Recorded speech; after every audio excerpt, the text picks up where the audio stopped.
நாளின் காலை ஆராதனின் எல்லா ஆசீர்வாதங்களுக்காக பாஸ்டர் ஜோதிக்குமார் அவங்க ஜெபிப்பாங்க. நேசிக்கிற கிருபையுள்ள நல்ல பிதாவே, இந்த நல்ல காலை வேலைக்காக நன்றி செலுத்துகிறோம். 11 மாதங்கள் கண்ணின் கருமணியை போல பாதுகாத்து 12வது மாதம் 1ஆம் தேதி ஞாயிற்றுக்கிழமை உயிர்த்தெழுந்த உம்முடைய நாளிலே உம்முடைய ஆராதனைக்கென்று கடந்து வந்திருக்கிற எங்களை ஒரு நாளும் வெறுமையாய் திருப்பி அனுப்பிவிடாத கரிசனை உள்ள அன்புள்ள என் தகப்பனுக்கு நாங்கள் நன்றி செலுத்துகிறோம் ஐயா. 2 கொரிந்தியர் 1:10 தப்புவித்தார், தப்புவிக்கிறார், தப்புவிப்பார் என்று எழுதப்பட்ட வார்த்தையின்படி இம்மட்டும் எங்களை நடத்தினீர், இனியும் எங்களை நடத்துவீர் ஆண்டவரே. இந்த தேவன் என்றென்றைக்கும் உள்ள சதா காலங்களில் நம்முடைய தேவன் மரண பரியந்த நம்மை நடத்துவார் என்று சங்கீதக்காரன் 48:14 சொன்னது போல தகப்பனே, உம்முடைய கிருபை, உம்முடைய தயவு, உம்முடைய இரக்கம் இந்த நாளைக்கான எத்தனையோ பேருக்கு கிடைக்காத ஒரு சுலாக்கியத்தை தேவனாகிய கர்த்தர் எங்களுக்கு கொடுத்தீர் ஆண்டவரே. தேவரீர் என் மீது நினைவாய் இருக்கிறீர் என்று சங்கீதக்காரன் 40:17 சொன்ன வார்த்தையின்படி நீங்கள் எங்களை நினைத்து கொண்டே இருப்பதற்காக நன்றி செலுத்துகிறோம். இந்த மழையில், இந்த பனியில், இந்த குளிரில் பிரயாசப்பட்டு உம்மை கனப்படுத்தும்படிக்கு வந்த எங்களை நீர் கனப்படுத்துவீராக ராஜா. இந்த நாட்கள் விசேஷித்த நாட்களாய் இருக்கிறபடினால இந்த மாதம் முழுவதும் உம்முடைய கண்கள் எங்கள் மீது நோக்கமாய் இருப்பதற்காக நன்றி செலுத்துகிறோம். இந்த நாளிலே கூட பாடல்கள், ஆராதனைகள், தேவனுடைய வார்த்தைகள், திருப்பந்தி, ஐக்கிய விருந்து எல்லாவற்றிலும் கரம் இருக்கட்டும். ஆவியானவர் மட்டும் எங்கள் கூட பேசுங்க. நாங்கள் விட்டுவிட வேண்டிய காரியங்களை விட்டுவிட, வளர வேண்டிய காரியங்களில் வளர, எப்படியாகிலும் கனி கொடுக்க, மிகுந்த கனிகளை கொடுக்க கர்த்தர் எங்களை மாற்றும்படி ஜெபிக்கிறோம். எங்கள் எல்லாரையும் உடைய ரத்தத்தில் மூடி மறைத்து சிலுவை நிலையிலே வைத்துக்கொள்ளும்.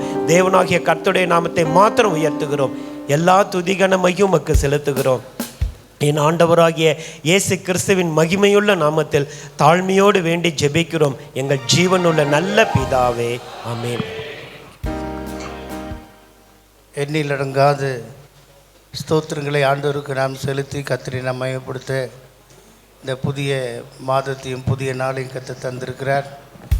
எண்ணில் அடங்கா ஸ்தோத்திரம் தேவா, என்றென்றும் நான் பாடுவேன் என்று சொல்லி பாடுவோம்.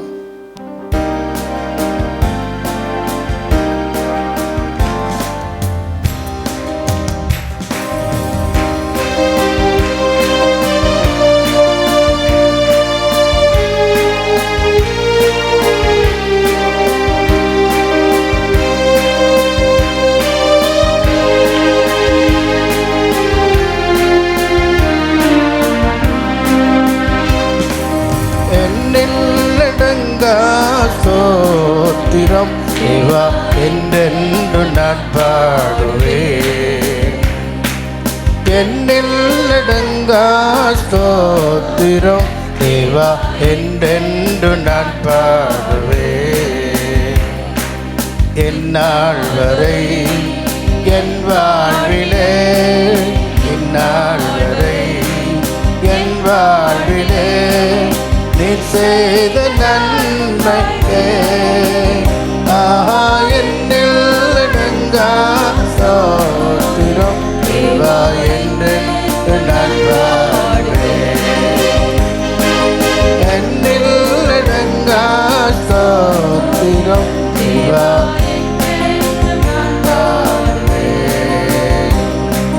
வாடாதி வாழைகள் யாவும் அதில் கீழுள்ள காயமோ, வாடாதி வாழைகள் யாவும் அதில் கீழுள்ள காயமோ,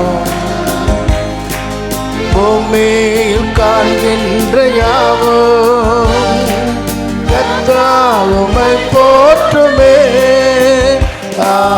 எண்ணில் அடங்கா ஸ்தோத்திரம் தேவா, என்றென்று நான் பாடுவேன். எண்ணில் அடங்கா ஸ்தோத்திரம் தேவா, என்றென்று நான் பாடுவேன்.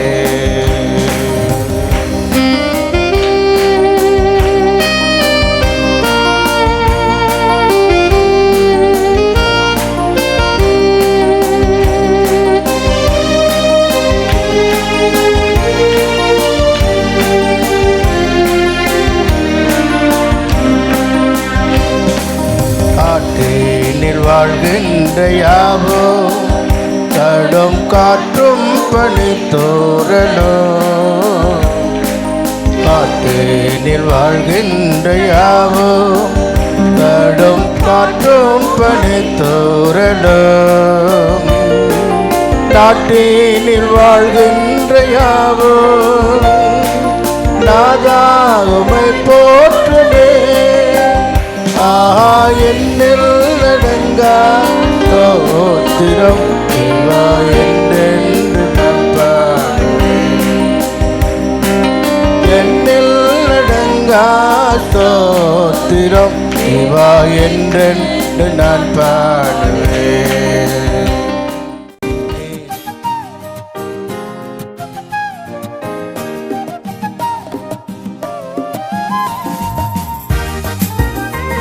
ஆண்டவருடைய பரிசுத்த நாமத்திற்கு மகிமை உண்டாவதாக. இந்த நாளிலும் வெளிப்படுத்தல் 22வது அதிகாரம் 17வது வசனம். Book of Revelation chapter 22 verse 17. ஆவியும் மணவாட்டியும் வா என்கிறார்கள், கேட்கிறவனும் வா என்பானாக. தாகமாய் இருக்கிறவன் வரக்கடவன், விருப்பமுள்ளவன் ஜீவ தண்ணீரை இலவசமாய் வாங்கிக் கொள்ள கடவன். ஆவியும் மணவாட்டியும் வா என்கிறார்கள், கேட்கிறவனும் வா என்பானாக. வேதாகம பகுதியிலே நீங்கள் ஆரம்பத்தில் பார்ப்பீர்கள் என்றால், தேவன் மனிதனை சிருஷ்டித்து ஏதேன் என்ற தோட்டத்தில் வைத்து நித்திய ஜீவனில் வளருவதற்கேற்ற எல்லா சூழ்நிலையும் உருவாக்கியிருந்தாலும் அவங்க பிரமாணத்தை மீறினதுனால, கீழ்ப்படியாமையினால ஆண்டவர் அவங்களை தோட்டத்தை விட்டு அனுப்பிவிட்டார் என்றும் துரத்திவிட்டார் என்றும் 2 வார்த்தையை நம்ம ஆதியாகமத்தில் நாம் பார்க்கிறோம். ஆதியாகமத்தில் ஏன் அவர்களை துரத்தி விட்டார் என்றால், கீழ்ப்படியாமையினாலே, பாவம் அவர்களுக்கு வந்ததினாலே, பிசாசினால் வஞ்சிக்கப்பட்டதினாலே அவங்க அனுப்பப்பட்டார்கள், துரத்தப்பட்டார்கள் என்று வாசிக்கிறோம். ஆதியாகமம் ஆரம்பத்தில் போ, வெளியே போ என்று சொன்ன அந்த வார்த்தைக்கு பிற்பாடு இப்போது ஆவியானவரும் மணவாட்டியும் வா என்கிறார்கள். ஆமேன், அல்லேலூயா. போ என்கிற அந்த வார்த்தைக்கும் இந்த வா என்கிற வார்த்தைக்கும் இடையிலே என்ன நடந்து என்று நாம் பார்ப்போம் என்றால், தேவன் தம்முடைய மனித சமுதாயத்துக்கு மனிதர்களுக்குள்ளே அவர் நிறைவேற்றுகிறார். அதற்காக பங்கு பங்காக வகை வகையாக தீர்க்கதரிசிகளுக்கு திருவுளம் பற்றின கர்த்தர் இந்த கடைசி காலத்திலே குமாரன் மூலமாக வெளிப்பட்டு, அந்த குமாரன் ஆகிய இயேசு கிறிஸ்துவின் மூலமாக நம்முடைய ரட்சிப்பு நமக்குள்ளே கிடைக்கிறது. அந்த ரட்சிக்கப்பட்ட அனுபவத்தில் நாம் தொடர்ந்து வளர வளர வளர மணவாட்டி சபையாய் மாறுகிறோம். ஆமேன். ஆகவேதான் வெளிப்படுத்தல் 22ஆம் அதிகாரம் 17வது வசனத்தில் நான் வாசித்தோம். என்ன சொல்லப்பட்டிருக்கிறது?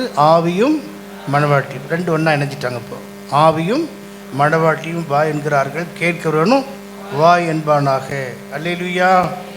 இதற்கு இடையில் மனிதனை பற்றிய தேவ நோக்கம் படிப்படியாக நிறைவேறி புதிய ஏற்பாட்டின் காலத்தில் புதிய சிருஷ்டியாக, புதிய மணவாட்டி சபையாக நம் மாற கர்த்தர் உதவி செய்திருக்கிறார். எழுந்து போனதை தேடும் ரட்சிக்கவும் மனுஷகுமாரன் வந்திருக்கிறார். எல்லா மனுஷரும் ரட்சிக்கப்பட வேண்டும் என்பது பிதாவாகிய தேவனுடைய சித்தம். ஆகவே இந்த இடைப்பட்ட பெரிய இடைவெளி நாட்களில் கர்த்தருடைய சித்தம் ஒவ்வொருவருக்குள்ளே நிறைவேறி கர்த்தர் நாம் நித்திய ஜீவனுக்கு நியமிக்கப்பட்டவர்களை கர்த்தர் ஆயத்தப்படுத்துகிறார். அல்லேலூயா. பிரியமானவர்களே, ஆண்டவர் இயேசு கிறிஸ்து இந்த பூமியிலே வந்தபோது கூட அவருடைய வசனம் சொல்லுகிறது, வருத்தப்பட்டு பாருங்கள் சுமக்களே, நீ எல்லாரும் என்னிடத்தில் வாருங்கள், நான் உங்களுக்கு இளைப்பாறுதல் தருவேன். என் நுகம் மெதுவாயும் என் சுமை லகுவாயும் இருக்கிறது. என் நுகத்தை நீங்கள் ஏற்றுக்கொண்டு என்னிடத்தில் கற்றுக்கொள்ளுங்கள், அப்பொழுது உங்கள் ஆத்துமாவுக்கு இளைப்பாறுதல் கிடைக்கும் என்று சொல்லி பார்க்கிறோம். அல்லேலூயா. ஆக இயேசுவே இந்த சுவிசேஷத்தை, அதாவது இருளில் இருக்கிற ஜனங்களுக்கு பெரிய வெளிச்சம் உதித்ததாக நாம் பார்க்கிறோம். ஆகவே பிரியமானவர்களே, இந்த இரு வேறு சத்தத்துக்கு இடையில தேவன் தம்முடைய நோக்கத்தை நமக்குள்ள நிறைவேற்ற விரும்புகிறார். நித்தியத்தில் பிதா உண்டு, குமாரன் உண்டு, பரிசுத்த ஆவியானவர் உண்டு. அல்லேலூயா. ஆமாம். இங்கே நாம் புதிய ஏற்பாட்டின் பகுதியில் பார்க்கும்போது தேவன் தம்முடைய நோக்கத்தை முழுமையாக நமக்குள்ளே நிறைவேற்ற வேண்டும் என்றால் இயேசு கிறிஸ்துடைய ஊழியத்தில் ஒன்றும் பூரணமாகவில்லை. ஆனால் நான் போய் உங்களுக்கு வேறொரு தேற்றரவாளனை அனுப்புவேன் என்று சொன்னார். அனதர் கம்ஃபர்டர், வேறொரு தேற்றரவாளனை அனுப்புவேன் சொன்னார். On the day of Pentecost, Pentecost நாள் வந்தபோது அவர் அந்த வாக்குத்தத்தம் பண்ணப்பட்ட பரிசுத்த ஆவியை நமக்கு பூமிக்கு ஊற்றினார். மேல் வீட்டு அறையில் 120 பேர் அந்த பரிசுத்த ஆவியை பெற்றுக்கொண்டு, அதுக்கு பிற்பாடு உள்ள அனுபவங்கள் எல்லாம் புதிய ஏற்பாட்டின் சபையாக இருக்கிறது. 2ஆம் அதிகாரத்தில் பார்க்கிறோம். அப்போஸ்தலர் நடவடிக்கைகளில் ரட்சிக்கப்பட்டவர்களை கர்த்தர் அனுதினமும் சபையில் சேர்த்து கொண்டு வந்தார். அல்லேலூயா. இயேசு கிறிஸ்துடைய ஊழியம் இந்த பூமியில் எத்தனை ஆண்டுகள்? 33 ஆண்டுகளா? 3 ஆண்டுகள் தான் ஒரு ஊழியம். 30வது வயதில் அவர் ஞானஸ்நானம் எடுத்துக்கொண்டார். அதுக்கப்புறம் தான் ஊழியம் அவருக்கு. உண்மைதானே? 33 ஆண்டுகள் ஆயுசு நாட்கள் அவருக்கு. ஆனால் இயேசு கிறிஸ்துவின் ஊழியத்தின் நாட்கள் எத்தனை? 3 ஆண்டுகள் தான் அவருடைய ஊழியத்தை செய்தார். அதோடு அவருடைய ஊழியம் இந்த பூமியில் நிறைவடைந்து விட்டது. ஆனால் பெந்தகோஸ்து நாளில் பரிசுத்த ஆவியானவர் ஊற்றப்பட்டு அந்த தேற்றரவாளனுடைய ஊழியம் பெந்தகோஸ்து நாள் தொடங்கி இந்நாள் வரை நடந்து கொண்டே இருக்கிறது. ஏன்? எல்லா மனுஷரும் ரட்சிக்கப்படணும். ஒருவராயில் கெட்டு போவதை ஆண்டவர் விரும்புவதில்லை. ஆகவே இந்த அப்போஸ்தலர் நடவடிக்கைகளிலிருந்து தொடர்ந்து படிக்கிற எல்லா காரியங்களுமே எல்லா விதத்திலும் மனிதனை தேவனிடத்தில் கொண்டு போய் சேர்க்கணும் என்பது தான். ஆகவே இந்த யோவான் சுவிசேஷம் 16வது அதிகாரம் 8ஆம் வசனத்திலிருந்து நாம் பார்க்கும்போது இந்த பரிசுத்த ஆவியானுடைய கிரியையானது நம்மை கண்டிக்கிறது, உணர்த்துகிறது, போதிக்கிறது, நடத்துகிறது, இளைப்பாறுதலையும் கொடுக்கிறது. John the gospel chapter 16 verse 8 to 11. யோவான் 16 8 முதல் 11 வரை. அவர் வந்து பாவத்தை குறித்தும் நீதியை குறித்தும் நியாய தீர்ப்பை குறித்தும் உலகத்தை கண்டித்து உணர்த்துவார். அவர்கள் என்னை விசுவாசியாதபடியினாலே பாவத்தை குறித்தும், நீங்கள் இனி என்னை காணாதபடிக்கு நான் என் பிதாவினிடத்திற்கு போகிறபடியினாலே நீதியை குறித்தும், இந்த உலகத்தின் அதிபதி நியாயம் தீர்க்கப்பட்டதினாலே நியாய தீர்ப்பை குறித்தும். இவ்விதமாக பரிசுத்த ஆவியான் ஊற்றப்பட்டதின் நோக்கம் என்னவென்றால் நம்மை உணர்த்தவும், கண்டிக்கவும், சிட்சிக்கவும், நீதியை படிப்பிக்கவுமாக. அது மட்டுமல்ல, அநேக ஆசீர்வாதங்களை, வேத வாக்கியங்களை ஆராய்ந்து பார்க்கிற அந்த ஆசீர்வாதங்களையும் ஆவியான திருவுளம் பற்றி வெளிப்படுத்துகிற காரியங்களையும் நமக்கு போதித்து கொண்டே இருக்கிறார். ஆமேன். அதனால தான் இந்த பெந்தகோஸ்துடைய ஊழியத்துக்கு பிற்பாடு, பெந்தகோஸ்து நாளுக்கு பிற்பாடு ஊற்றப்பட்ட பரிசுத்த ஆவியானுடைய ஊழியமானது இன்னும் தொடர்ந்து நடந்து கொண்டே இருக்கிறது. எங்கே போய் முடியும் என்றால் மனிதன் பூரணமாக்கப்பட்டு சிங்காசனத்தில் போய் சேரும் வரைக்கும். அதைத்தான் நான் வெளிப்படுத்தி 22ஆம் அதிகாரம் 1வது வசனத்தில் நான் பார்க்கும்போது, தேவனும் ஆட்டுக்குட்டியானவரும் இருக்கிற அந்த சிங்காசனத்திலிருந்து சுத்தமான தெளிவான பளிங்கு போல ஒரு நதி புறப்பட்டு வருகிறது. அந்த புறப்பட்டு வருகிற அந்த நதி தான் பரிசுத்த ஆவியானவர். அதனால்தான் பண்டிகையின் கடைசி நாளில் யோவான் சுவிசேஷத்தில் பார்க்கும்போது இயேசு நின்று சத்தமாக, தாகமாக இருக்கிற இடத்துல வாருங்க, விசுவாசிகள் உள்ளத்திலிருந்து ஜீவ தண்ணீர் உள்ள நதிகள் ஓடும் என்றார். அப்போது பரிசுத்தாவின் நதி ஓடிக்கொண்டே இருக்கிறது.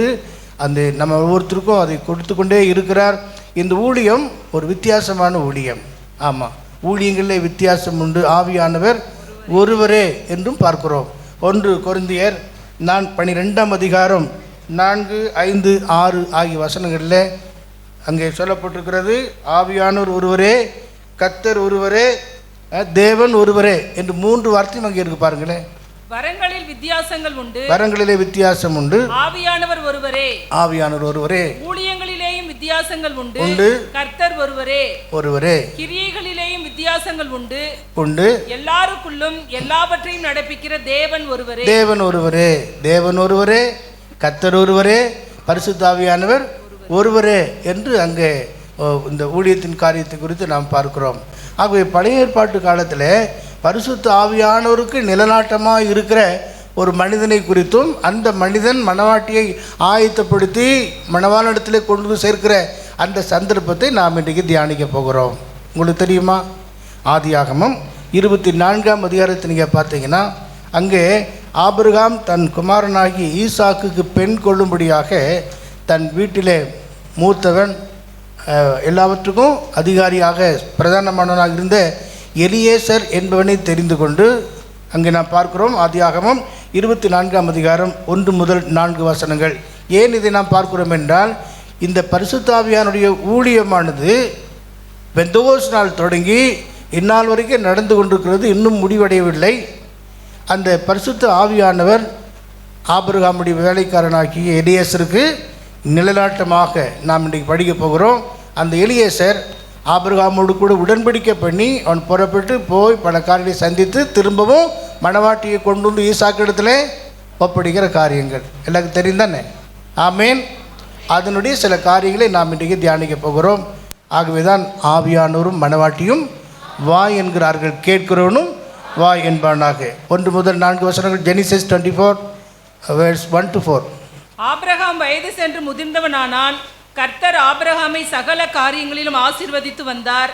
அப்பொழுது ஆபிரகாம் தன் வீட்டில் உள்ளவர்களில் வயதில் மூத்தவனும் தனக்கு உண்டான எல்லாவற்றிற்கும் அதிகாரியுமாகிய தன் ஊழியக்காரனை நோக்கி, நான் குடியிருக்கிற கானானியருடைய குமாரத்திகளில் நீ என் குமாரனுக்கு பெண் கொள்ளாமல் நீ என் தேசத்துக்கும் என் இனத்தாரிடத்திற்கும் போய் என் குமாரனாகிய ஈசாக்குக்கு பெண் கொள்வேன் என்று வானத்துக்கு தேவனும் பூமிக்கு தேவனுமாகிய கர்த்தர் பேரில் எனக்கு ஆணையிட்டு கொடுக்கும்படிக்கு நீ உன் கையை என் தொடையின் கீழ் வை என்றான். எல்லாருக்கும் இந்த சம்பவம் அது அடிக்கடி படிக்கிற காரியங்கள், என்கேஜ்மெண்ட் காரியத்திலலாம் இது வாசிப்பாங்க. ஆகவே ஆபிரகாம் தன்னுடைய குமாரன் என்று சொல்லும்போது, குமாரன் என்றால் கீழ்ப்படுகிறவன், கீழ்ப்படுகிறவன் தான் குமாரன். ஈசாக்கு ஆபிரகாமுடைய கீழ்ப்படியுள்ள குமாரனாக இருந்ததினால ஆபிரகாம் தன் குமாரனை பலி செலுத்த தன்னை முழுதுமாக ஒப்பு கொடுத்து குறிக்கப்பட்ட இடத்துல போய் அந்த மகனை கட்டி வைத்து அதுக்கப்புறம் அவன் கையில் பட்டயத்தை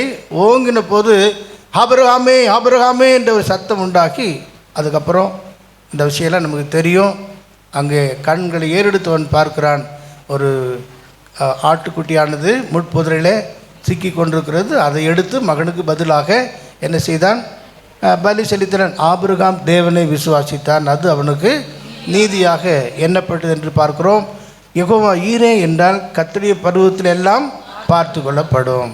இன்றைக்கு நிறைய குடும்பங்களில் என்ன கவலைன்னா, என் பிள்ளைக்கு இன்னும் திருமணமாகலையே, என் மகனுக்கு இன்னும் திருமண ஏற்பாடு ஆகலையே என்று ரொம்ப மன வருத்தம் என்று தான் யோசித்து கொண்டிருக்கிறாங்க. ஆனால் இந்த திருமண காரியங்களை குறித்து கர்த்தரிடத்தில் நாம் கொடுத்து விட்டால் அதை நேர்த்தியாக செம்மையாக செய்வார். அந்த அந்த அந்த முறையை இங்கே நாம் கற்றுக்கொள்ளப் போகிறோம். ஆமேன். ஆபிரகாம் வீட்டில் 3 முக்கியமான எஜமான்கள். ஆபிரகாம் ஒரு எஜமான், அவருடைய குமாரன் அவனும் ஒரு எஜமான். அதெல்லாம் வசனத்திலே வாசிக்க போகிறோம். 3வது பரிசுத்த ஆவியானவராகிய எலியாசரும் பிரதானமான 3 பேர். அப்போது முதல் எஜமானாகிய ஆபிரகாம், 2வது எஜமானாகிய குமாரனாகிய ஈசாக்குக்கு பெண் கொள்ளும்படியாக 3வது எஜமானாகிய எலியாசரை அனுப்புகிற சந்தர்ப்பத்தான் இங்கே நாம் பார்க்கிறோம். அப்படி என்றால் ஒரு திருமண விஷயத்தை நாம் ஏற்பாடு செய்யும்போது என்னெல்லாம் எப்படி செய்யணும் என்பதை அறிந்து நாம் செயல்படுவோம் என்றால் கர்த்தர் அதினதின் காலத்தில் எல்லாவற்றையும் நேர்த்தியாக செய்வார். பல ஆண்டுகளாக இந்த ஊழியங்களில் நாங்கள் பல இடங்களில் ஊழியம் செய்து கொண்டு வந்தது நிமித்தமாக கர்த்தருக்குள் மனப்பூர்வமாக தங்களை 100க்கு 100 ஒப்பு கொடுத்து விசுவாசித்து ஆண்டவர் விரும்புகிற திருமண வாழ்க்கை வேண்டுமென்று ஜெபித்து கொண்டிருக்கிற அநேக தேவனுடைய பிள்ளைகளுடைய வாழ்க்கையில் அற்புதமாக திருமணம் நடந்து அவங்க இப்போ மேன்மையாய் காணப்படுகிறார்கள். யெகோவா ஈரே என்ற கர்த்தருடைய பருவத்தில் அந்த ஈசாக்குக்கு பதிலாக யெகோவா ஈரே அங்கே வெளிப்படுகிறார். ஆமேன். நீங்கள் உங்கள் வாழ்க்கையில் உங்கள் பிள்ளைகளுக்கு யெகோவா ஈரே சொல்லிக் கொடுங்க. மகளே, கர்த்தருடைய பருவத்தில் உனக்கு பார்த்து கொள்ளப்படும், மகனே கர்த்தருடைய பருவத்தில் உனக்கு பார்த்து கொள்ளப்படும் என்று சொல்லி முழுமையாக 100க்கு 100 விசுவாசிப்பீர் என்றால் தேவன் சரியான நேரத்தில் கொண்டு வருவார். ஆமேன். அல்லேலூயா. நாங்கள் ஜான் பாலுக்காக பெண் பார்க்க போகவே இல்லை. ஆனால் பாலினுடைய திருமண அந்த சம்பவத்தில் அந்த நாளில் நோயிலுடைய ரிலேஷனாக இருக்கிற பாஸ்டர் ஃப்ரெடி குணசில் அவர்களும் இங்கே வந்திருந்தார். நம்ம ஷேரனும் தாயாரும் இடமில்லாமல் படியில் உட்காந்துருந்துருக்காங்க. அதான் தெரியும். அன்றைக்கு சில சுகம் இல்லை அவங்களுக்கு கூட, அவ்வளோதான் எங்களுக்கு தெரியும். அதுக்கப்புறம் பார்த்திங்கன்னா ஒரு 6 மாதத்துக்கு பிற்பாடு இந்த காரியத்தை நாங்கள் கேள்விப்பட்டோம். வேறு எங்கேயுமே நாங்கள் போகலை. ஆண்டவர் நடத்துகிற நேர வழியாக போனோம். சரியான காரியத்தை கர்த்தர் செய்தார். ஆமென், அல்லேலூயா. எங்கேயும் போய் அங்கேயும் சாப்பிட்டு வந்துட்டு பிறகு லெட்டர் போடுறோம், காருக்காக ஃபோன் பண்ணுறோன்னு சொல்ல வரல. எல்லாமே ஸ்ட்ரைட் வே. ஆண்டவர் கிருபையாக அவர் திருமண வாழ்க்கை 2015 நடத்த உதவி செய்தார். அல்லேலூயா. கர்த்தருடைய பருவத்தில் பார்த்து கொள்ளப்படும் என்று நாம் கர்த்தருடைய கருத்தில் ஒப்பு கொடுத்து விட்டால் போதும், உங்கள் பிள்ளைகளுடைய திருமணம் நேர்த்தியாக இருக்கும். ஆமேன். எனக்கு இந்த ஞானமெல்லாம் போதாது, திருமண வாழ்க்கை ஞானமே இல்லை. ஆனால் ஆண்டவர் அற்புதமாக 2 பிள்ளைகளுடைய காரியத்தையும் கர்த்தரே பொறுப்பெடுத்தார். ரொம்ப ஆச்சரியமான காரியம் அது, ரொம்ப ஆச்சரியமான காரியம். கர்த்தருடைய பிள்ளைகள் மனப்பூர்வமாக அந்த கேட்ட எல்லா உதவிகளையும் செய்து நல்ல முறையில் அந்த திருமண காரியத்தை கர்த்தர் நடத்தி கொடுத்தார் என்றால் கர்த்தருடைய பருவத்தில் எல்லாம் பார்த்து கொள்ளப்படும். பிரசங்கி 3:11 பார்க்கிறோம். தேவன் அதினதி காலத்தில் நேர்த்தியாக செய்கிற தேவன். படிங்க. அவர் சகலத்தையும் அதனதின் காலத்திலே நேர்த்தியாக செய்திருக்கிறார், உலகத்தையும் அவர்கள் உள்ளத்திலே வைத்திருக்கிறார். ஆதலால் தேவன் ஆதி முதல் அந்தம் மட்டும் செய்து வரும் கிரியையை மனுஷன் கண்டுபிடியான். அல்லேலூயா. ஆக அதினதின் காலத்திலே கர்த்தர் நேர்த்தியாக எல்லாவற்றையும் செய்கிறவர். ஈசாக்கு மணவாட்டியை சந்திக்கும் வரை எலியேசருடைய ஊழியம் முடியவே இல்லை. ஈசாக்கு ஆகிய இயேசு கிறிஸ்துவானவர் மணவாளன் யாரை சந்திக்கும் வரைக்கும், மணவாட்டியை சந்திக்கும் வரைக்கும் எலியேசருடைய ஊழியம் முடிவடையவே இல்லை இல்லையா? ஆகவே அந்த எலியேசர் ஆபிரகாமோடு உடன்படிக்கை பண்ணி செல்லுகிறதை 24ஆம் அதிகாரம் 10-11வது வசனத்தை பாருங்கள். பின்பு அந்த ஊழியக்காரன் தன் எஜமானுடைய ஒட்டகங்களில் 10 ஒட்டகங்களை தன்னுடனே கொண்டு போனான். 1-2 அல்ல, 10 ஒட்டகங்கள் கொண்டு போகிறான். தன் எஜமானுடைய சகலவித உச்சிதமான பொருள்களும் அவன் கையில் இருந்தன.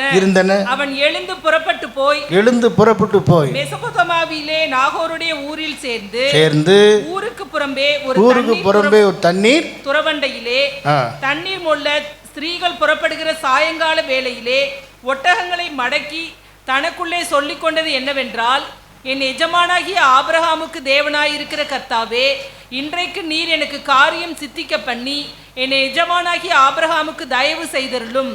இதோ நான் இந்த தண்ணீர் துறவண்டையிலே நிற்கிறேன், இந்த ஊராருடைய பெண்கள் தண்ணீர் மொள்ள புறப்பட்டு. ஆபிரகாமோடு கூட எலியாசர் உடன்படிக்கை பண்ணினது மட்டுமல்ல, அவன் புறப்பட்டு போய் என்ன செய்தான் என்றால், ஒரு துறவண்டையில் இருந்து என்ன செய்தான்? ஜெபிக்கிறான். எப்படி ஜெபிக்கிறான்? ஒட்டகங்களை மடக்கி அங்கே அவன் ஒரு ஜெபத்தை ஏறெடுக்கிறதை நாம் பார்க்கிறோம்.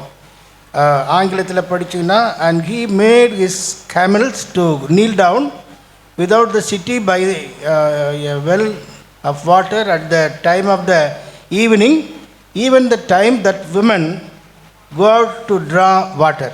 சாயங்கால வேளையில் அந்த ஸ்திரீகள் தண்ணீர் முள்ளும்படியாக இந்த துறவண்டியில் வருவாங்கன்னு சொல்லி அங்கே ஜெபத்தோடு காத்திருந்தான். அப்போது திருமண காரியங்கள் சரியாக நடக்க வேண்டும் என்று சொன்னால், நேர் வழியாக சென்று காரியம் ஆயத்தமாக வேண்டுமென்றால் என்ன செய்யணும்? ஜெபிக்கணும், ஜெபிக்க வேண்டும். ஒட்டகங்களை மடக்கி நீல் டவுன் சொல்லப்பட்டிருக்கு. ஒட்டகங்களை மடக்கி என்றால் அது அவனும் முழங்கால் படியிட்டு ஒட்டகங்களையும் முழங்கால் படியிட்டு. ஆமாம், ஆகவே தான் முழங்கால் படியிட்டு ஜெபிக்கிற கர்த்தருடைய பிள்ளைகளுடைய கண்ணீரை கர்த்தர் காண்கிறார், அவர்களுக்கு விசேஷித்த ஆசீர்வாதத்தை தருகிறார் இல்லையா? ஆகவே இந்த 11ஆம் வசனத்தை திரும்ப படிங்க. ஊருக்கு புறம்பே ஒரு தண்ணீர் துறவண்டையிலே தண்ணீர் மொள்ள ஸ்திரீகள் புறப்படுகிற சாயங்கால வேளையிலே ஒட்டகங்களை மடக்கி நீல் டவுன், ஆங்கிலத்தில் சொல்லப்பட்டு நீல் டவுன், முழங்கால் படியிட்டு ஒட்டகங்களை மடக்கி என்றால் உயரமாக இருக்க அந்த ஒட்டகம் அது கீழே மடக்கி உட்கார வைக்கிறான். அவரும் அங்கே ஒரு ஜெபிக்கிறதை பார்க்குறோம். இன்றைக்கு நாமும் நம்முடைய வாழ்க்கையில் ஏதாவது ஒரு காரியத்துக்காக முழங்கால் படியிட்டு ஜெபிப்போம் என்றால் கர்த்தர் அப்படியே செய்வார். கொஞ்ச நாட்களாக என்னுடைய சரீரத்தில் சில பலவீனம் இருந்ததுனால முழங்காண்டு ஜெபிக்க முடியல. ஆனால் இன்றைக்கு ஆண்டவர் உணர்த்தினார். நான் 3 மணி அளவுக்கு கீழே போனேன். ஆண்டவர் சொன்னார், ரொம்ப நாள் ஆச்சு, எப்படி முழங்காண்டு முடியுமான்னு கேட்டார். பார்த்தேன், முடியல என்றாலும் ஒரு தலையணைக்கில் வைத்து கொஞ்ச நேரம் ஜெபிக்க கர்த்தர் உதவி செய்தார். இங்கேயும் வந்து தலையணை வச்சு முழங்கால் போடான்னு நினச்சா எல்லாருமே தலையணை கொண்டு வந்துடுவாங்க போல். அதனால் முழங்கால் படிட்டு நாம் ஜெபிக்கும்போது ஜெபத்தை கர்த்தர் கேட்கிறார். ஜெபம் முடிந்த உடனே ஆள் வருதுங்க. ஜெபம் முடிந்த உடனே அந்த துறவண்டியில் ஆள் வருகிறது. ஆகவே இது போலவே சபையில் ஆவியானவரோடு சேர்ந்து ஜெபிக்கிற ஒரு கூட்டம் உண்டு. இதுபோல் எலியேசரும் ஒட்டங்களுமாக அந்த துறவண்டியில் நீல் டவுன் முழங்கால் படியிட்டு ஜெபிக்கும்போது அந்த ஆசீர்வாதம் மக்கள் வருகிறது. அதுபோலவே இன்றைக்கும் ஆவியானவரோடு சேர்ந்து ஜெபிக்கிற தேவ பிள்ளைகளை கர்த்தர் எதிர்பார்க்கிறார். ஆவிக்குள்ளாகி ஜெபிக்கிற தேவ பிள்ளைகளை கர்த்தர் எதிர்பார்க்கிறார். அப்படிப்பட்ட ஜெபத்துக்கு கர்த்தர் நிச்சயமான பதிலை தருகிறார். 24ஆம் அதிகாரம் 12ஆம் வசனத்திலிருந்து படிங்களேன். என் எஜமானாகிய ஆபிரகாமுக்கு தேவனாயிருக்கிற கர்த்தாவே. ஜெபம் என்ன ஜெபம்? என் எஜமானாகிய ஆபிரகாமுக்கு தேவனாயிருக்கிற கர்த்தாவே, இன்றைக்கு நீர் எனக்கு காரியம் சித்திக்க பண்ணி, இன்றைக்கு இந்த காரியத்தை சித்திக்க பண்ணி என் எஜமானாகிய ஆபிரகாமுக்கு தயவு செய்தருளும். இதோ நான் இந்த தண்ணீர் துறவண்டியிலே நிற்கிறேன். இந்த ஊராருடைய பெண்கள் தண்ணீர் மொள்ள புறப்பட்டு வருவார்களே, நான் குடிக்க உன் குடத்தை சாய்க்க வேண்டும் என்று நான் சொல்லும் போது. சரி, இப்போ அங்கே ஜெபிக்கிறது பார்க்கிறோம் இல்லையா? ஆகவே தன்னோடு கூட நீல் டவுன் முழங்கால் படிட்டு ஜெபித்த அந்த ஒட்டங்கள் மேல்தான் எலியாசர் ஏறி செல்லுகிறான். அப்படி தானே? ஆமாம், தன்னோடு கூட முழங்கால் படியிட்ட அந்த ஒட்டங்கள் மேல்தான் எலியாசர் பிரயாணம் பண்ணுகிறான். ஆகவே தேவனுடைய சபையிலே பலவிதமான ஜபங்கள் உண்டு என்பது உங்களுக்கு தெரியுமா? என்னென்ன ஜபம்? பின்மாறி ஜபம், சகோதரருடைய ஜபம், அப்புறம் உபவாச ஜபம், மற்றும் சிலருடைய தனிப்பட்ட வாழ்க்கையிலே உள்ள ஜபம். இரவு நேரத்தில் எப்பொழுது எழுந்திருந்தாலும் உடனடியாக கொஞ்ச நேரம் ஜெபித்து படுக்கக்கூடிய சுபாவங்கள் இதெல்லாமே இருக்குது. யாருக்குள்ளே இருக்குது? மனவாட்டியாக விரும்புகிற கர்த்தருடைய பிள்ளைகள் தான் இவ்விதமாக ஜபம் பண்ணுவாங்க. மற்றபடி இங்கேருந்து ஃபோன் பண்ணி எங்களுக்காக ஜெபிங்க என்று சொல்லி ஜெபிச்சுட்டு இவங்க பேசாமல் தூங்கிட்டு இருப்பாங்க. யாரிடத்திலும் ஜெபிக்க வேண்டும் என்று நீங்கள் ஃபோன் பண்ணியோ வேறு சொல்ல வேண்டிய அவசியம் இல்லை. நீங்கள் ஆண்டுடைய சமூகத்தில் ஜெபிக்க வேண்டும். நாம் ஜெபித்தால், நான் ஜெபித்தால் கர்த்தரின் ஜெபத்தை கேட்பார் என்ற நம்பிக்கை உங்களுக்கு இல்லாவிட்டால் நீங்கள் இருந்த என்ன பிரயோஜனம்? தகப்பனுடைய பிள்ளைகளுடைய சத்தத்தை தகப்பன் கேட்டு பதில் கொடுக்க வல்லவராக இருக்கிறார். அந்த அளவுக்கு நம் தேவனோடு உள்ள உறவை என்ன செய்யணும்? புதுப்பித்து கொள்ள வேண்டும். அல்லேலூயா. ஆக சபையின் ஜபங்களை நீங்கள் எவ்வளவு நேசிக்கிறீர்களோ அப்படிப்பட்ட ஆசீர்வாதம் உங்களுக்கு நிச்சயமாக கிடைக்கும் என்பதை நீங்கள் என்ன செய்யக்கூடாது? மறந்து போகவே கூடாது. அங்கே அந்த மகள் வருகிறதை நான் பார்க்க இல்லையா? ஒட்டங்கள் வந்த பிறகு 14ஆம் வசனம், நான் குடிக்க உன் குடத்தை சாய்க்க உன் குடத்தை சாய்க்க சொல்லும்போது குடி என்றும் உன் ஒட்டகங்களும் குடிக்கும்படி வார்ப்பேன் என்றும் சொல்லும் பெண் எவளோ. இந்த எலியாசர் இதெல்லாம் ஒன்றும் சொல்லலை. ஒட்டகங்களுக்கு தண்ணி வேணும், எனக்கும் தாகமாக இருக்குது, வனாந்தத்தில் பிரயாணம் பண்ணி வந்துருக்கு, அவர் ஒன்றுமே சொல்லலை. எங்கே சொன்னார்? ஜெபத்தில் சொன்னார். ஆண்டவரே, இந்த காரியம் இப்படி ஆகணும், இப்படி செய்யணும், எனக்கு மட்டும் இல்லை, ஒட்டகங்களுக்கும் குடி உண்டு மொண்டு வார்க்கக்கூடிய அந்த வார்த்தை அந்த மகள் சொல்ல வேண்டும் என்று அவன் ஜெபித்த போது ஜெபம் உடனடியாக கேட்கப்படுகிறது. 16, அந்த பெண் மகா ரூபவதியும் புருஷனை அறியாத கன்னியுமாய் இருந்தால் அவள் துறவில் இறங்கி தன் குடத்தை நிரப்பிக்கொண்டு ஏறி வந்தாள். அப்பொழுது அந்த ஊழியக்காரன் அவளுக்கு எதிர்கொண்டு ஓடி உன் குடத்தில் இருக்கிற தண்ணீரில் கொஞ்சம் குடிக்க தர வேண்டும் என்றான். கொஞ்சம் குடிக்க தர வேண்டும் என்று கேட்டான். அதற்கு அவள், குடியும் என் ஆண்டவனே என்று சீக்கிரமாய் குடத்தை தன் கையில் இறக்கி கொண்டு அவனுக்கு குடிக்க கொடுத்தாள். கொடுத்த பின், உம்முடைய ஒட்டகங்களும் குடித்து தீரும் மட்டும் அவைகளுக்கும் ஒன்று வார்ப்பேன் என்று சொல்லி. பாருங்க, அவளுக்கு தண்ணி கேட்டார், கொஞ்சம் கொடுத்தாங்க. ஆனா அவனே சொல்லுகிறாள், என்னது? ஒட்டகங்களுக்கும் நான் குடிக்க தண்ணீர் மொண்டு வார்க்கிறேன்னு சொல்லி. ஒட்டகத்துக்கு தண்ணி எப்படி ஊற்றுறது? நான் சிறு எலிமெண்ட்ரி ஸ்கூலில் படிக்கும்போது என்னோடு கூட படித்து கொண்டு ஒரு பையன், அவங்க திண்ணையில் உட்காந்து சத்தமாக படிக்கிறான். என்ன படிக்கான்னு தெரியுங்களா? ஒட்டகம் பெருசாக இருக்கும், வச்சதெல்லாம் சமைக்கும், தண்ணீர் குடிக்கணும். இன்றைக்கி ஞாபகம் இருக்குது. ஒரு திண்ணையில் உட்காந்து அவன் சொல்கிறான், ஒட்டகம் பெருசாக இருக்கும், வச்சதெல்லாம் சமைக்கும், தண்ணீர் குடிக்கணும்னா. இப்போ எவ்வளோ தண்ணி குடிக்கிறது? ஆனாலும் இந்த மகள் என்ன செய்கிறான்? நான் மொண்டு வார்ப்பேன். இவன் கேட்காமலேயே இந்த தண்ணீரை மொண்டு வார்க்கிறான். ஓடி ஓடி ஓடி ஓடி ஓடி ஓடி அந்த வேலை செய்கிறாள் பாருங்களேன். ஆமேன், அல்லேலூயா. 1 அல்ல, 2 அல்ல, 3 அல்ல, 4 அல்ல, 5 அல்ல, 10 ஒட்டகங்களுக்கும் தண்ணீர் மொண்டு வறுக்கிறாள் என்றால் அது எவ்வளோ சிறப்பான காரியம். உங்கள் பிள்ளைகளை திருமணத்துக்கு ஆயத்தப்படுத்துறதுக்கு முன்னாடியே தண்ணீர் எடுக்க பழக்க வைக்கணும். இப்போ அங்கே தண்ணி பைப் திருப்பா தண்ணி வருது, எல்லாமே சொகுசாக இருக்குது. அங்கே போய் மம்மி டாடி இங்கே கஷ்டமாக இருக்குன்னு அங்கே போய் புடம்பி ஃபோன் பண்ணிகிட்ருக்காங்க. இப்போது மனவாட்டியாக விரும்புகிறவங்க அல்லது ஒரு திருமண வாழ்க்கைக்கு உண்டாக விரும்புகிற அவங்க முன்னாடியே என்ன செய்யணும்? பெற்றோர் பிள்ளைகளை ஆயத்தப்படுத்தணும், நல்ல வேலை செய்ய வைக்கணும். இங்கேயே வேலை செய்து வளைஞ்சு வேலை செய்ய முடியாவிட்டால் அங்கே போய் வளைய வைப்பாங்க. அப்போ தான் வேதனையாக இருக்கும். ஆமாம், அந்த மகள் பாருங்கள், ஒட்டகங்களுக்கெல்லாம் தண்ணீர் ஊற்றுகிறதை நாம் பார்க்கிறோம். அல்லேலூயா. எலியேசர் எந்த வீட்டுக்கும் செல்லலை, எந்த வீட்டுக்கும் போகலை, துறவண்டியில் நின்று ஜெபித்தான். அந்த துறவண்டியிலேயே அவனுக்கு பதில் கிடைக்கிறது. அது என்னது? துறவு ரட்சிப்பின் ஊற்று, ரட்சிப்பின் ஊற்று. ஏசாயா 12ஆம் அதிகாரம் 3ஆம் வசனத்தில் ரட்சிப்பின் ஊற்று அண்டைக்கு நாம் செல்லுகிறோம், அங்கே தான் மணவாட்டியை சந்திக்கலாம். ஊற்று நீரில் உள்ள மகிழ்ச்சி, சந்தோஷம் உண்டாகிறது. நீங்கள் ரட்சிப்பின் ஊற்றுகளிலிருந்து, ரட்சிப்பின் ஊற்றுகளிலிருந்து மகிழ்ச்சியோட தண்ணீர் மொண்டு மகிழ்ச்சியோட தண்ணீரை மொண்டு கொள்வீர்கள். ஐசாயா 12:3. அந்த ரட்சிப்பின் ஊற்றுகளிலிருந்து தண்ணீர் மொண்டு கொள்வீர்கள். அது மகிழ்ச்சியை கொடுக்கக்கூடியது, சந்தோஷத்தை கொடுக்கக்கூடியதாக ஊற்று நீர். ரட்சிப்பின் ஊற்று.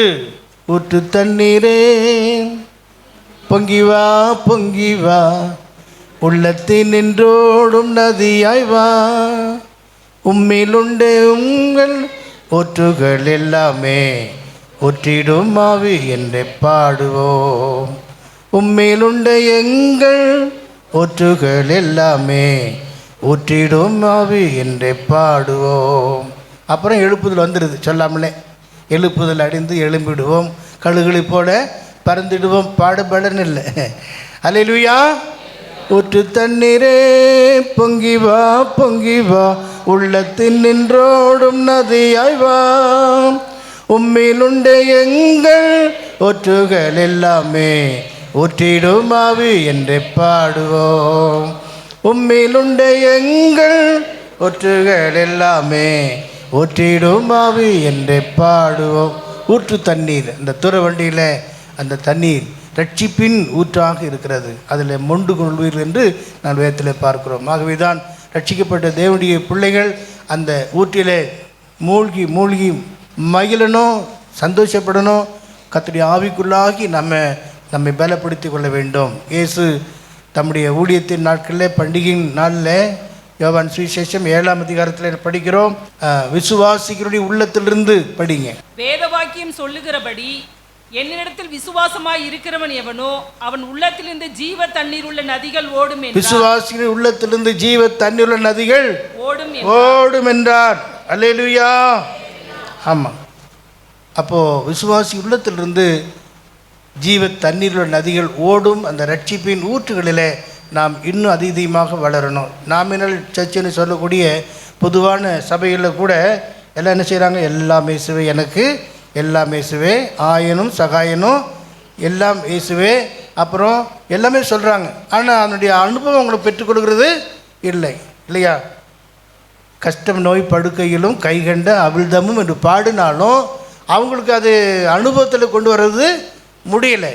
ஆனால் ஆவிக்குள்ளாகிய நாம் கற்றுக்கொண்ட உபதேச அடிப்படையில் அந்த ஊற்றிலே நாம் இன்னும் வளரணும்.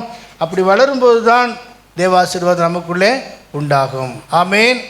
அதனால்தான் மணவாட்டி வருகையில் ஆண்டவர் இயேசு கிறிஸ்துவை சந்திக்க வேண்டும் என்றால் ரட்சிப்பிலே வளரணும். ஒன்று பேதுரு 2ஆம் அதிகாரம் 1-2 வசனத்தை நாம் பார்க்கும்போது, கர்த்தர் தயை உள்ளவர் என்பதை நீங்கள் ருசி பார்த்தது உண்டானால், இப்படி இருக்க கர்த்தர் தயை உள்ளவர் என்பதை நீங்கள் ருசி பார்த்தது உண்டானால் சகல துர்க்குணத்தையும் சகலவித கபடத்தையும் வஞ்சகங்களையும் பொறாமைகளையும் சகலவித புறங்கூறுதலையும் ஒழித்து விட்டு, இதெல்லாம் என்ன செய்யணும்? ஒழித்து விட வேண்டும். ஒழித்து விட்டு நீங்கள் வளரும்படி புதிதாய் பிறந்த குழந்தைகளைப் போல திருவசனமாகிய களங்கம் இல்லாத ஞானப்பாலின் மேல் வாஞ்சையாய் இருங்கள். இப்போ லேட்டஸ்ட் எடிஷனில் நீங்கள் பார்த்தீங்கன்னா வளரும்படி என்றல்ல, ரட்சிப்பிலே வளரும்படி என்றே தமிழ் வேதத்தில் வந்திருக்கு. புதுசாக நான் 2019 பிரிண்ட் பண்ண அந்த பைபிளை பார்த்தீங்கன்னா நீங்கள் ரட்சிப்பிலே வளரும்படி என்றே சொல்லப்பட்டிருக்கு. நீ வளரும்படி என்றல்ல, ரட்சிப்பிலே. ஆங்கிலத்தில் எப்படி இருக்குது தெரியல, ஒரிஜினலே அதுதான். அதாவது நீங்கள் ரட்சிப்பிலே வளரும்படிக்கென்றே சொல்லப்பட்டிருக்கிறது. அப்படி என்றால் அந்த வளர்ச்சியின் அனுபவம் ஒரு நிறைவுக்குள்ளே வர வேண்டும் என்பதற்காகத்தான் தேவன் நம்மை சபைக்குள்ளே வைத்து ஆவியானவரால் அபிஷேகம் பண்ணப்பட்ட ஊழியர்கள் மூலமாக நம்மை நடத்தி கொண்டே இருக்கிறார். அல்லேலூயா. எலியாசரோடு கூட 10 ஒட்டகங்கள் போல கர்த்தர் அபிஷேகம் பண்ணப்பட்ட ஊழியரோடு கூட தேவன் இருந்து சபை நடத்துகிறதை நாம் பார்க்கிறோம். ஆகவே அந்த ஜெபத்தின் முடிவில், அவருடைய ஜெபத்தின் முடிவில் ஒரு பெண் அங்கே வருகிறான். அவருடைய நிலவரத்தை நீங்கள் பார்த்தீங்கன்னா நல்ல ரூபவதி, அழகு. அப்படிப்பட்டவ என்ன செய்தால் அந்த தண்ணீர் எடுக்க வருகிறார். படிங்க அந்த வசனத்தை.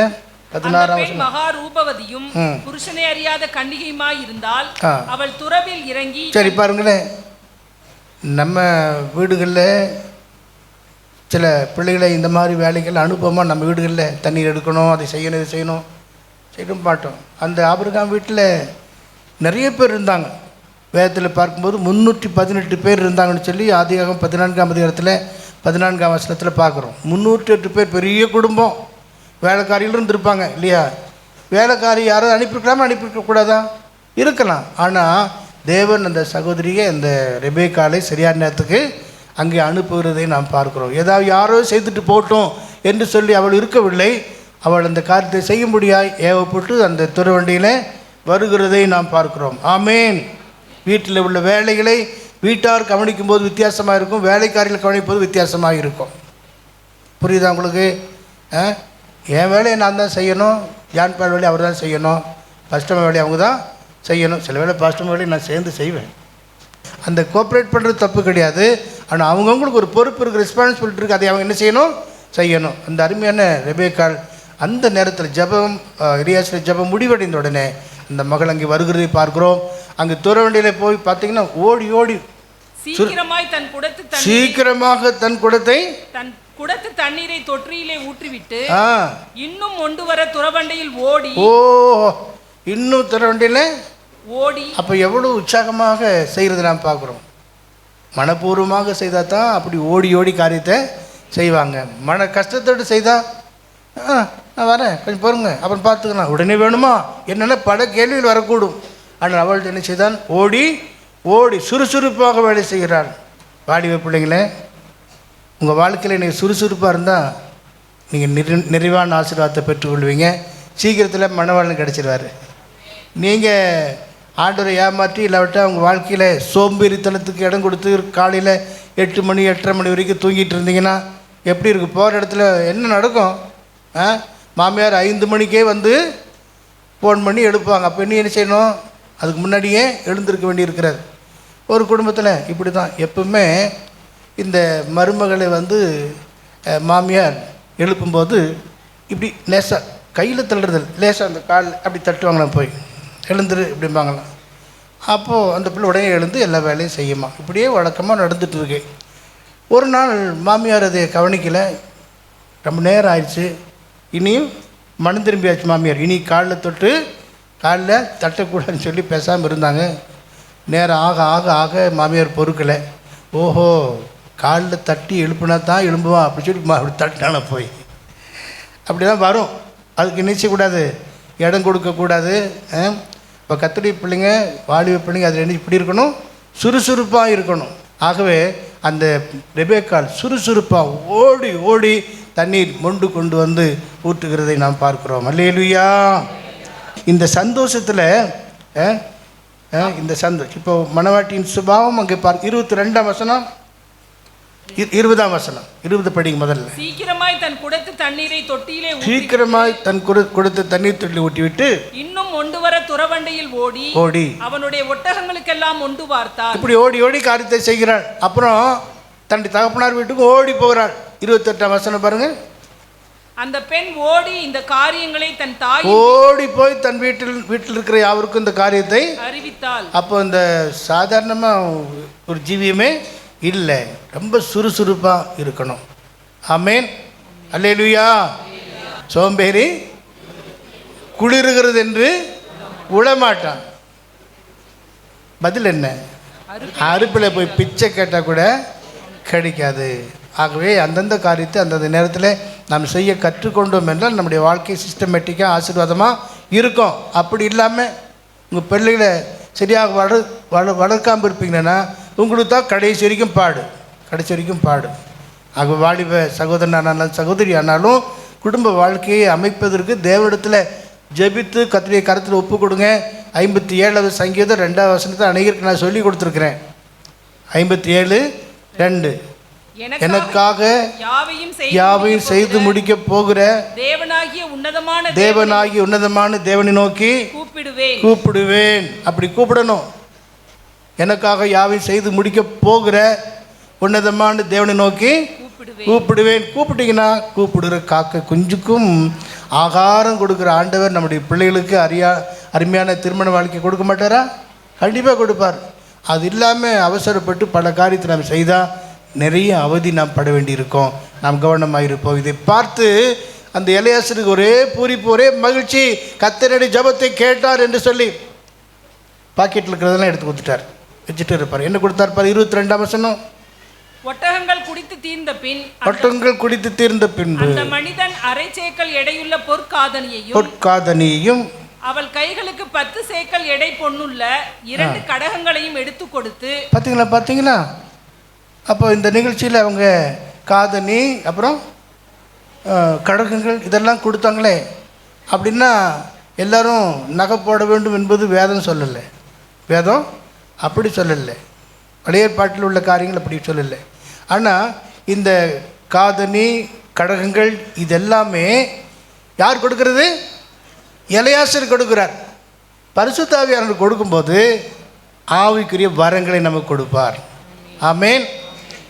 ஏசாயா 61ஆம் அதிகாரம், ஐசையா 61 சாப்டர் verse 10 10வது வசனத்தை கவனிச்சிங்கன்னா, கர்த்தருக்குள் பூரிப்பாய் மகிழ்கிறேன். என் தேவனுக்குள் என் ஆத்துமா களி கூர்ந்திருக்கிறது. மணவாளன் ஆபரணங்களினால் தன்னை அலங்கரித்துக் கொள்ளுகிறதற்கும் மணவாட்டி நகைகளினால் தன்னை சிங்காரித்துக் கொள்ளுகிறதற்கும் ஒப்பாக என்னங்கது? மணவாளன் தன் ஆபரணங்களால் தன்னை அலங்கரித்துக் கொள்வதற்கும் மணவாட்டி நகைகளினால் தன்னை சிங்காரித்துக் கொள்வதற்கும் ஒப்பாக. அது அது பேட்டர்ன், அது மாதிரி என்று சொல்லப்பட்டிருக்கு. ஆகவே கண்டிப்பாக நகை தான் அணிய வேண்டும் என்று சொல்லி வேதம் சொல்லப்படலை இல்லையா? அப்படின்னா நமக்கு முன்னுமே காதில் ஓட்ட போட்டு அனுப்பியிருப்பாரு. ஆமாம், தோத்திரம். போன வாரம் இது தான் பேசுகிறாங்க, இந்த வாரம் இது தான் பேசுகிறாங்கன்னு நினைக்க வேண்டாம். இங்கே என்ன சொல்லப்பட்டிருக்கிறது என்றால், காதணி கடகங்கள் எல்லாம் அவங்களுக்கு ஆவியானவர் கொடுக்கக்கூடிய என்னது வரங்கள், தாளந்துகள், இதெல்லாமே ஆசீர்வாதமாக அவளுக்கு கிஃப்ட் கொடுக்கப்படுகிறது. அதனால தான் ஆவியின் வரங்கள், ஸ்பிரிச்சுவல் கிஃப்ட்னு சொல்லி 1 கொரிந்தியர் 12வது அதிகாரத்தில் 9 விதமான வரங்களை குறித்து நாம் பார்க்குறோம். வாசிக்க வேண்டாம். ஆகவே காதுகள் மூலமாக அப்புறம் கைகள் மூலமாக கர்த்தர் மகிமைப்படணும். காதுக்கு என்னது? காதணி, கைக்கு கடகம். இதன் மூலமாக மகிமைப்படணும். கர்த்தருடைய பிள்ளைங்களுடைய வாழ்க்கையில் நல்ல காரியத்தை கேட்டு அதன்படி நடக்கணும். அவன் நற்கிரிகளை செய்து நாம் மற்றவர்களுக்கு பிரயோஜனமாக இருக்கணும். ஆகவே தான் கைகள் மூலமாக காது மூலமாக நாம் நற்கிரிகளை செய்து ஆவிக்குரிய ஆசீர்வாதங்களை பெற்று மற்றவங்களுக்கு கொடுக்கக்கூடியதாக இருக்க வேண்டும். இப்போது 24வது அதிகாரம் 28ஆம் வசனத்தை வாசித்தோம். அவர் ஓடி போய் தன் வீட்டில் 28, 29 அந்த பெண் ஓடி இந்த காரியங்களை தன் தாயின் வீட்டில் உள்ளவர்கள் எல்லாருக்கும் அறிவித்தால், ரெபேக்காளுக்கு ஒரு சகோதரன் இருந்தான், அவனுக்கு லாபான் என்று பேர். அந்த லாபான் வெளியே துறவண்டையில் இருந்த அந்த மனிதனிடத்துக்கு ஓடினான். அல்லேலூயா. ஓடினான். ஓடி போய் அங்கே 31ஆம் வசனத்தை பார்த்தீங்கன்னா, கர்த்தரால் ஆசீர்வதிக்கப்பட்டவரே உள்ளே வாரும், நீ வெளியே நிற்பானேன். அல்லேலூயா. இப்போ அங்கே ஒரு சம்பந்தம் கலக்கிற காரியத்தை நாம் பார்க்கிறோம். ஆமேன். கர்த்தரால் ஆசீர்வதிக்கப்பட்டவரை உள்ளே வாரும் என்று சொல்லி அதுக்கப்புறம் அந்த நிகழ்ச்சியெல்லாம் நீங்கள் படித்து பார்த்தீங்கன்னா தெரியும். அப்போது எலியாசர் தான் வந்த விபரமாக அந்த வீட்டாருக்கு சொல்லுகிறதை பார்க்குறோம். இதெல்லாம் இப்படி இருக்கிறதுனால கர்த்தரால் ஆசீர்வதிக்கப்பட்டவரே நீ உள்ளே வாரும் என்று சொல்லி அவங்க ஏற்றுக்கொண்டாங்க. அதனுடைய காரியம் என்னென்னா, முன்னுமே கர்த்தர் தேவ தூதனை அனுப்பியிருக்கிறார். முன்னுமே அந்த வீட்டுக்கு தேவ தூதனை அனுப்பியிருக்கிறார். வாசித்து பாருங்களேன். 7வது வசனம் 24:7. என்னை என் தகப்பனுடைய வீட்டிலும் என்னை என் தகப்பனுடைய வீட்டிலும் என் இனத்தார் இருக்கிற தேசத்திலும் இருந்து அழைத்து வந்தவரும் உன் சந்ததிக்கு இந்த தேசத்தை தருவேன் என்று சொல்லி ஆணையிட்டவருமான வானத்துக்கு தேவனாகிய கர்த்தர், நீ அங்கே இருந்து என் குமாரனுக்கு ஒரு பெண்ணை கொண்டு வரும்படிக்கு தம்முடைய தூதனை உனக்கு முன்பாக அனுப்புவார். தம்முடைய தூதனை உனக்கு முன்பாக அனுப்புவார். ஆபிரகாம் சொல்றார், தம்முடைய தூதனை உனக்கு முன்பாக அனுப்புவார், நீ புறப்பட்டு போ என்று சொல்லி. உங்கள் வீடுகளிலே பெண் பார்க்கும்போது தூதனை போல, தேவ தூதனை போல ஊழியர்களை முன்னிறுத்தி செய்தால் எல்லாமே நன்றாக நடக்கும். ஆமேன். பார்க்குறது, போகிறது, வர்றது, டேட்டு குறிக்கிறது எல்லாம் முடிச்சுட்டு பாஸ்டர் பாஸ்டர் அப்படிங்கக்கூடாது. என்ன பண்ணுறது, இப்படி சூழ்நிலை ஆகிப்போச்சுன்னு சொல்லவே கூடாது. அதுக்கு முன்னுமே நீங்கள் எல்லாம் ஏற்பாடு செய்யணும். ஊழியர்களை முன்வைத்து இந்த காரியங்களை செய்யும்போது அதனால் ஆபிரகாம் சொல்கிறாரு, இந்த காரியத்தை முடிக்கும்படி உனக்கு முன்னே தூதனை அனுப்பியிருக்கிறேன்னு சொல்கிறார். தூதன் அனுப்பியிருக்கிறார், அவர் போய் எல்லாவற்றையும் நன்மையாக செய்வார் என்று. ஆகவே தான் திருமண காரியங்களில் நாம் மிகவும் கவனமாக ஞானமாக இருக்கணும், இந்த பூமிக்குரிய காரியத்தில் கூட. அதே போல் ஆவிக்குரிய ஜீவியத்திலும் நாம் முன்னேறி செல்வதற்கு தேவ ஆலோசனை எப்போதும் நாம் பெற்றுக்கொள்ளணும். முதலாவது கர்த்தருக்கும் பின்பு தம்முடைய ஊழியர்களுக்கும் நம்ம ஒப்பு கொடுத்தோன்னா இருக்கணும். சபையோடு இல்லை நெருங்கின ஐக்கியம் இருக்கணும். ஏதோ வந்து போகிறோம் வீட்டு ஆசீர்வாதத்துக்காக, வீடு கட்டுறதுக்காக, திருமணங்களுக்காக, பொருளாதாரத்திற்காக, அற்பமான இந்த உலக காரியத்திற்காக மாத்திரமல்ல, ஆவிக்குரிய காரியத்துக்கு நாம் முக்கியத்துவம் கொடுப்போம் என்றால் ஆவியானவரே நமக்கு முன்னே சென்று நமக்காக எல்லாவற்றையும் செய்து முடிப்பார். நான் வாசிக்கிறோம் யோவான் சுவிசேஷம் 2ஆம் அதிகாரம் 1ஆம் வசனத்தில், அந்த 3ஆம் நாளிலே கலிலேயா என்ற ஊரில் ஒரு கல்யாணம் ஆயத்தமாக இருந்தது. அங்கே இயேசுவோட சீஷர்களும் அழைக்கப்பட்டிருந்தாங்க. ஆமேன். படிங்க. 1 மூன்றாம் நாளிலே கலிலேயாவிலே கானா ஊரிலே ஒரு கல்யாணம் நடந்தது. இயேசுவின் தாயும் அங்கே இருந்தாள். இயேசுவும் அவருடைய சீஷர்களும் அந்த கல்யாணத்துக்கு அழைக்கப்பட்டிருந்தார்கள். ஸ்தோத்திரம், அல்லேலூயா. அதெல்லாம் சிலர் பாருங்க, கல்யாணத்துக்கு அழைக்கும் போது ஊழியர்களை கனம் பண்ணி அவங்களுக்கு ஒரு ஸ்வீட்டு, காரம், அப்புறம் ஃப்ரூட்ஸு, அதோடு கூட கவரு இதெல்லாம் வச்சு மொத்தமாக அழைப்பாங்க.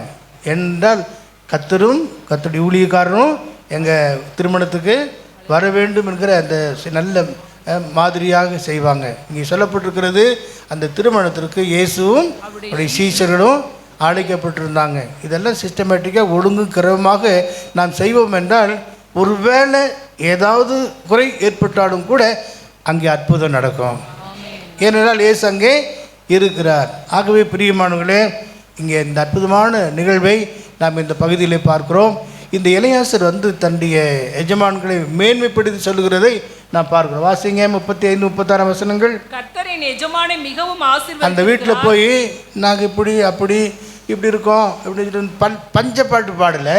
அவன் போய் சொல்கிறான், எங்கள் எஜமானை மிகவும் ஆசீர்வதித்திருக்கிறார். அவர் சீமானா இருக்கிறார். கர்த்தர் அவருக்கு ஆடு மாடுகளையும் வெள்ளியையும் பொன்னையும் வேலைக்காரரையும் வேலைக்காரிகளையும் ஒட்டகங்களையும் கழுதைகளையும் கொடுத்திருக்கிறார். என் எஜமானுடைய மனைவியாகிய சாராள் முதிர் வயதான போது என் எஜமானுக்கு ஒரு குமாரனை பெற்றால் அவர் தமக்கு உண்டான யாவையும் அவனுக்கு கொடுத்திருக்கிறார். அல்லேலூயா. பாருங்க, இந்த எலியாசர் ஆகிய பரிசுத்த ஆவியானவர் எஜமானி குறித்து, பிதாவாகிய தேவனை குறித்து என்ன செய்கிறாரு? உயர்த்தி பேசுகிறார். தேவன் பெரியவர், எங்கள் எஜமான் பெரியவர், சீமானாக இருக்கிறார், ஐஸ்வர்யனாக இருக்கிறார்.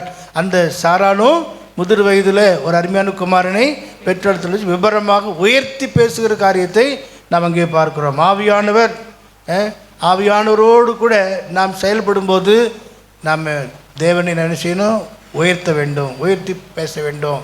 நம்முடைய தேவன் பெரியவராக இருக்கிறார்.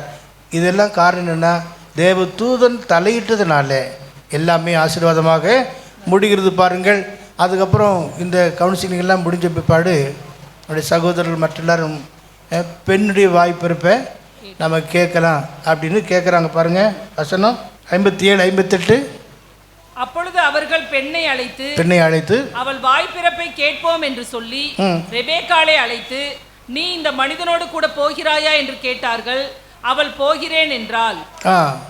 மாப்பிள்ளை பார்க்காமலேயே, ஈசாக்கை பார்க்காமலேயே அவள் என்ன செய்கிறாள்? போகிறேன். போகிறாயா என்று கேட்டவுடனே வேறு எந்த கேள்வியும் கேட்காம சிம்பிளிசிட்டி ஒபீடியன்ஸாக போகிறேன்னு சொன்னாங்க. பெண் 10 நாளாக இங்கே இருக்கட்டும் என்றெல்லாம் கேட்டு பார்த்தாங்க. ஆனால் அவள் சொல்கிறாள், நான் உடனே போகிறேன் என்று சொல்லி. இதெல்லாம் எதனால் உண்டானது என்றால் ஆவியானுடைய வழிநடத்தினாலே, தேவதூதனுடைய பாதுகாப்பினாலே எல்லாம் நடந்தது. உங்கள் வீட்டு திருமணங்கள் எல்லாம் இப்படி நடக்கும் என்றால் மிக மிக ஆசீர்வாதமாக மேன்மையாக இருக்கும் என்பதில் எந்த சந்தேகமும் கிடையாது. இப்போது அந்த எலியாசரோடு சேர்ந்து இப்போ யார் பிரயாணம் பண்ணுறாங்க? ரெபேக்காள் புறப்பட்டு வனாந்தர வழியாக புறப்பட்டு வர்றாங்க. அதே வேளையில் ஈசாக்கும் தேவ மனிதன் ஆபிரகாமுடைய குமாரன் இல்லையா, அவரும் சாயங்கால வேளையில் தியானம் பண்ணும்படியாக வயல்வெளிக்கு வெளியே போயிருக்கிறார்.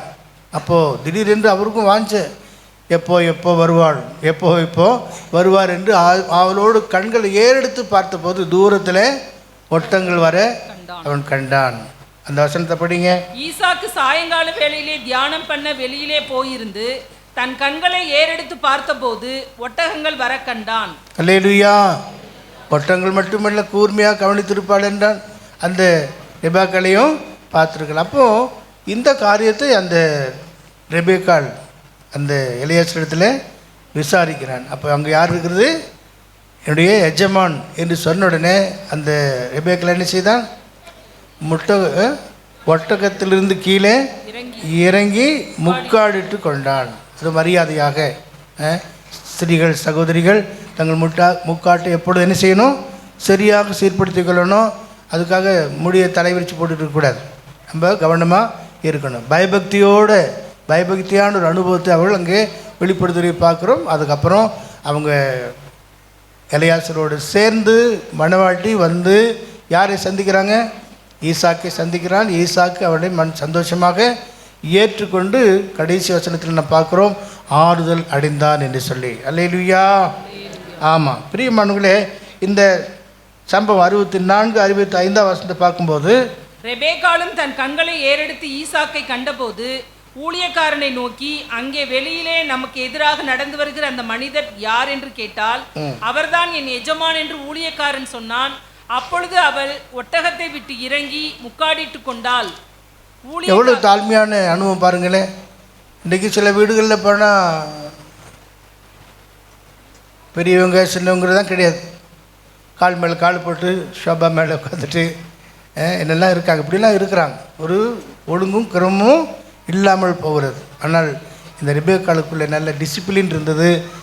மற்றவர்கள் கனம் பண்ண வேண்டும் என்ற அந்த வாஞ்சி இருந்தது. அவள் முக்காடிட்டு கொண்டு வருகிறாள். பிறகு அவங்க இணைந்து அந்த ஆறுதலை பெற்றுக்கொண்டதாய் நாம் பார்க்கிறோம். ஆகவே ஆவியானவராகிய எலியாசர் மணவாட்டியை அழைத்து ஆயத்தப்படுத்தி கொண்டு வந்து எங்கே? ஆபிரகாமுடைய வீட்டில் சேர்க்கிறதை நாம் பார்க்கிறோம். அப்போ தான் ஆவியானவரும் மணவாட்டி என்ன சொல்கிறாங்க? வா என்கிறார்கள். கேட்கிறவனும் வா என்பானாக. இங்கே நீங்கள் கவனிச்சிங்கன்னா எலியாசர் போய் எல்லா விபரங்களையும் அப் டு டேட்டாக அறிவிக்கிறார். பாருங்கண்ணே 66வது வசனம். ஊழியக்காரன் தான் செய்த சகல காரியங்களையும், ஊழியக்காரனாகி எலியாசர் செய்த சகல காரியங்களையும் ஈசாக்குக்கு விவரித்து சொன்னான். ஆமேன். ஆவியானவர் போய் நமக்காக என்னெல்லாம் செய்தாரோ அதெல்லாம் விவரித்து சொன்னது போல நம்ம வாழ்க்கையில் அந்த ஆசீர்வாதம் நமக்கு கிடைக்கிறது பாருங்களேன்.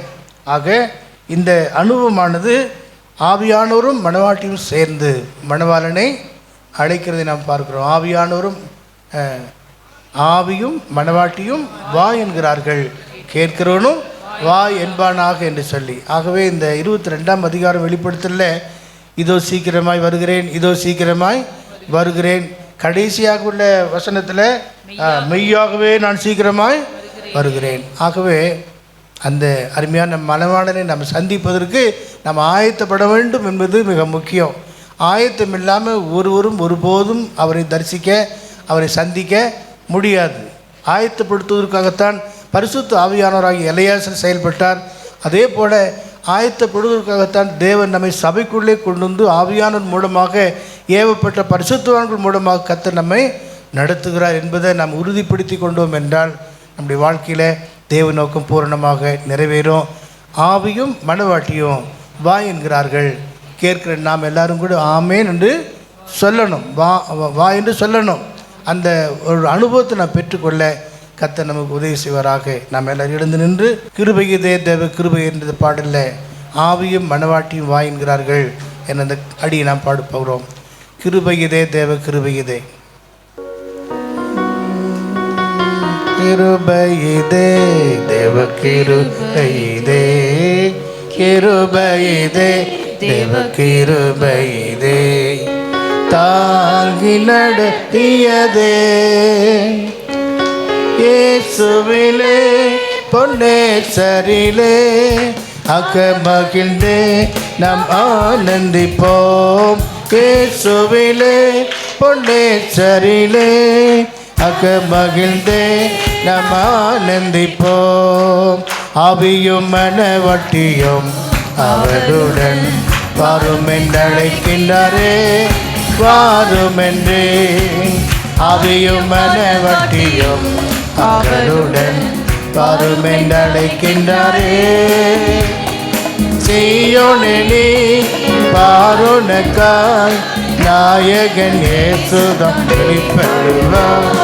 சீயோனிலே பாருனக்காய் நாயகன் இயேசுதான் வெளிப்படுவார். கிருபையுதே கிருபையுதே கிருபையுதே கிருபையுதே, தாங்கி நடத்தியதே இயேசுவிலே பொன்னேசரிலே அகமகிழ்ந்தே நாம் ஆனந்திப்போம். இயேசுவிலே பொன்னேசரிலே அகமகிழ்ந்தே நாம் ஆனந்திப்போம். ஆவியும் மனவாட்டி வாய்கிறார்கள், கேட்கிறவனும் வா என்பானாக. ஜெபிப்போம். நேசிக்கிற கிருபையுள்ள நல்ல பிதாவே, இந்த நல்ல அருமையான வேலைக்காக நன்றி செலுத்துகிறோம். இந்த நாளிலே கூட நீர் ஆரம்பத்திலிருந்து கடைசி வரல எங்கள் மத்தியில் அசைவாடின உம்முடைய அன்பை நினைத்து நாங்கள் நன்றி செலுத்துகிறோம். இந்த வருஷத்தினுடைய ஆண்டவரை கடைசி திருவிருந்தை அட்டன் பண்ணும்படிக்கு எங்களுக்கு உதவி செய்தீர், நன்றி செலுத்துகிறோம். ஒரு வாரம் கூட தவறாமல் ஆலயத்துக்கு வர உதவி செய்தீர், நன்றி செலுத்துகிறோம். சகல காரியத்தை நல்லொழுக்கமும் கருவுமாய் செய்யும்படிக்கு நீங்கள் உதவி செஞ்சீங்க, அதற்காக நன்றி செலுத்துகிறோம். கர்த்தாவே, உம்முடைய வருகை தாமதிக்குமானால் ஆண்டவரே இதோ எங்களுடைய வாழ்நாளை கூட்டி தருவீரானால் ஆண்டவர் இந்த மாதம் 5 சண்டே உண்டு ஆண்டவர், எல்லாவற்றையும் நாங்கள் அட்டன் பண்ணவும், சுத்திகரிப்பு கூட்டங்கள், கிறிஸ்துமஸ் ஆராதனைகள் மற்ற எல்லாவற்றையும் நாங்கள் அட்டன் பண்ணவும், பழைய வருஷத்தை முடித்து புதிய வருஷத்தை உங்களுடைய கிருபைகளோடு கூட தொடங்கவும் கர்த்தர் எங்களுக்கு உதவி செய்யும்படியாக ஜெபிக்கிறோம். உங்களின் நற்கிரியை தொடங்கினவர் என்று பிலிப்பியர் 1:5 வாசிக்கிறோமே. முடிவு பறிந்த ஓடி முடித்து மத்தியாத்தில் உம்மை சந்திக்க எங்களை தகுதிப்படுத்துங்க, ஆயத்தப்படுத்துங்க. வந்திருக்கிற எல்லாருக்காக நாங்கள் நன்றி செலுத்துகிறோம். தடைப்பட்ட மக்களுக்கு அந்த உணர்வை கொடுத்து ஒரு நாளும் ஆராதனை அசட்டை பண்ணாதபடிக்கு உம்மை கனம் பண்ண கர்த்தர் உதவி செய்யுங்க. நீர் எங்களை கனம் பண்ணினதற்காக உமக்கு நன்றி. தாழ்மையோடு உங்க முகத்தை நோக்கி பார்க்கிற நீரே எல்லாவற்றையும் செய்தீர். உம்முடைய நாமத்தை உயர்த்துகிறோம். இயேசு கிறிஸ்துவின் நாமத்தில் வேண்டி ஜெபிக்கிறோம் எங்கள் நல்ல பிதாவே, ஆமென். என் ஆத்துமாவே கர்த்தரை ஸ்தோத்திரி, என் முழுமே அவருடைய பரிசுத்த நாமத்தை ஸ்தோத்திரி. ஆத்துமாவே கர்த்தரை ஸ்தோத்திரி, அவர் செய்த சகல உபகாரங்களையும் மறவாது. ஆமென். நம்முடைய கர்த்தராகிய இயேசு கிறிஸ்துவின் கிருபையும் பிதாவாகிய தேவனுடைய அன்பும் பரிசுத்த ஐக்கியமும் இன்றும் என்றும் சதா காலங்களிலும் நம் அனைவரோடும் கூடவே இருப்பதாக. ஆமென். அல்லேலூயா, அல்லேலூயா, அல்லேலூயா. கர்த்தரை ஆசீர்வதிப்பாராக.